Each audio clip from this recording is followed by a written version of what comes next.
You run this group of settings, you might get 1 or 2 trades all day. You run this group of settings, you may get 15 trades on the open, right? So you want to also get your trade count in line with your target amount, right? So let's say your target's $500, right? You don't want to risk more than $100 per trade if your target is $500, because you don't want to risk more than like 20% of what your target amount is on your trade. Otherwise, you're over leveraged, not based on the account size, but based on the target that you're going after.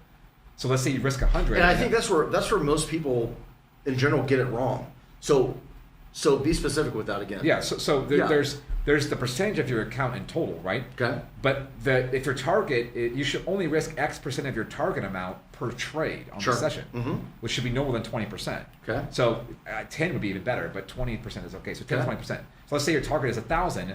You shouldn't be risking more than 200 per trade, because if you lose 5 trades in a row, you're gonna blow it out, right? Sure. So if a lot of people will say, "I want to make $500 a day," but they're risking $200-300 per trade. So if they start out with a little bit of bad luck, they're already done, right? Right. So you have to have 1% of your account. You should never draw down more than 1% of your account per day. You can go up more than 1%. You can go up 2 or 3%. But if you're going up more than 2 or 3%, you're typically over leveraging, right? It's hard to get like a 1% max risk and get 3% per day on the upside. That's really hard to do.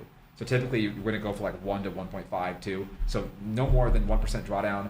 And if your profit target should be between 1 and 2% on the upside. But let's say you're going for $1,000 a day. Do not risk more than 200 per trade.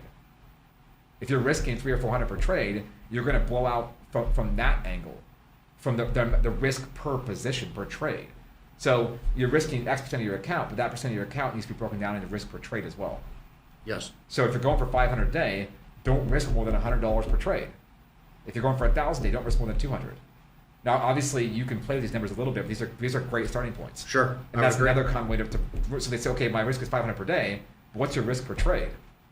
Your risk better not be 200-300 per trade. And I don't think most people. That's too high. I don't think most people look at it the risk per trade. No. I don't. Most people don't. No, it's not a commonly talked about metric. It's not a common talk about at all, and that's why it's critical. That's why I wanted you to reiterate that, because that is critical. It's things that you and I do naturally, and I don't really hear anyone talking about. So no more than 1% of your account, sure, right? And no more than 20% of that 1% per trade would be a good starting point.